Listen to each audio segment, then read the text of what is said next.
वंदे मातरम। स्वागत है आप लोगों को ये केयर भारती का एक और नए वीडियो में। चलिए तो आज का गुड न्यूज़ है, डीए के अलावा कर्मचारियों को मिलेगी एक और खुशखबरी। ठीक है, सैलरी में होगी 50,000 तक बम्पर वृद्धि। जाने अपडेट क्या क्या है। इससे पहले सरकार ने 2016 में फिटमेंस फैक्टर को बढ़ाया था और इसी साल से 7th पे कमीशन को भी लागू किया गया था और कर्मचारी की न्यूनतम सैलरी 6,000 रुपये से सीधे 18,000 रुपये हो गई थी।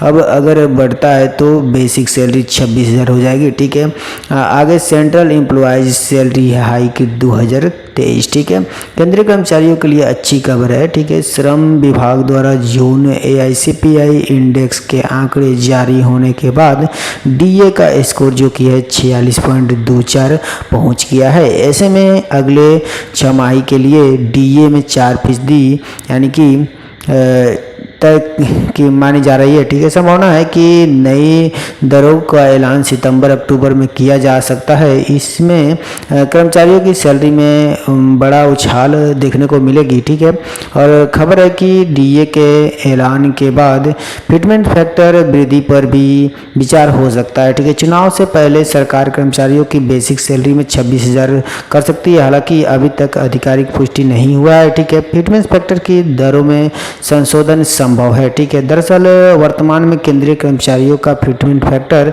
2.57% है। ठीक है, और इसी आधार पर सैलरी दी जाती है। ठीक है, कर्मचारी संघ लंबे समय से इसे बढ़ाने की मांग कर रहे हैं। ऐसे में संभावना जताई जा रही है कि पुरानी पेंशन डीए एरियर की बढ़ती महंगाई की देखते हुए आगामी लोकसभा चुनाव को ध्यान में रखते हुए मोदी सरकार केंद्रीय कर्मचारियों के फिटमेंस फैक्टर पर विचार कर सकती है। ठीक है, इसे 2.57 से बढ़ाकर 3% या 3.68% तक किया जा सकता है। वहीं इसे 2026 से लागू करने का सहमति बन सकती है, क्योंकि 2024 में लोकसभा चुनाव होने वाला है। ठीक है, तो आखिरी बार 2016 में हुई थी वृद्धि। ठीक है, तो फिटमेंस फैक्टर बढ़ने से कर्मचारियों की सैलरी जो कि है कि 18,000 रुपये से बढ़कर 26,000 रुपये हो जाएगी। ठीक है, यानी कि उनके न्यूनतम वेतन में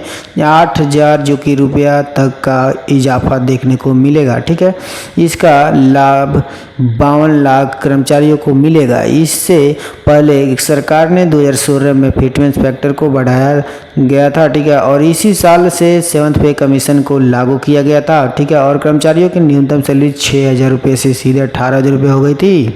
यदि बढ़ता है तो बेसिक सैलरी जो है कि 26,000 रुपये तक हो जाएगी। ठीक है, जानिए कि इसकी कितनी बढ़ेगी सैलरी। ठीक है, मीडिया रिपोर्ट के मुताबिक अगर मोदी सरकार फिटमेंट फैक्टर की दरों से संशोधित करते हैं तो कर्मचारियों की सैलरी में 2.5 गुना वृद्धि होने की, यानी कि बेसिक सैलरी 18,000 रुपये से बढ़कर सीधे 21,000 यानी कि या 26,000 हो सकती है। इसका लाभ 50,000 जो कि 50 लाख कर्मचारियों को होगा। ठीक है, यदि कि किसी केंद्रीय कर्मचारी की बेसिक सैलरी 18,000 रुपये है तो भत्ते को छोड़कर उसकी सैलरी जो कि 18,000 गुना 2.57 बराबर इक्वल टू जो कि होता है 46,260 रुपये का लाभ होगा। ठीक है, 3.68 होने पर सैलरी जो कि है 95,680 रुपये तक हो जाएगा। ठीक है, किस प्रकार होगा तो 26,000 गुना 3.68 से गुना किया जाएगा। ठीक है, यानी कि अगर सैलरी 49,000 रुपये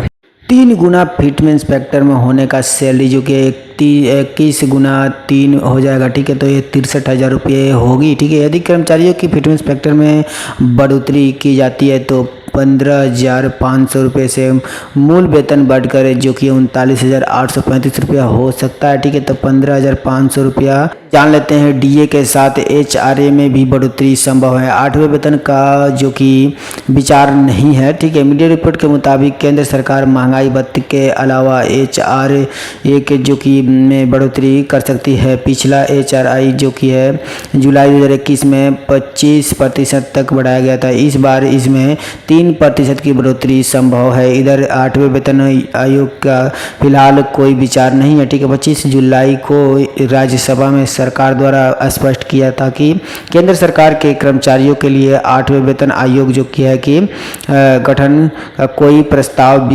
विचारधारी नहीं है, ठीक है। यह बात वित्त मंत्री पंकज चौधरी के राज्यसभा में एक लिखित जवाब में कही गई थी, ठीक है। तो आशा करते हैं कि ये छोटी सी न्यूज़ आप लोगों को बहुत ही पसंद आया होगा। तो वीडियो को लाइक कीजिए, कमेंट कीजिए। अगर मेरे चैनल पर नए हैं, चैनल को सब्सक्राइब कर लीजिएगा और बेल आइकन को प्रेस कर लीजिएगा। जय हिंद दोस्तों, धन्यवाद।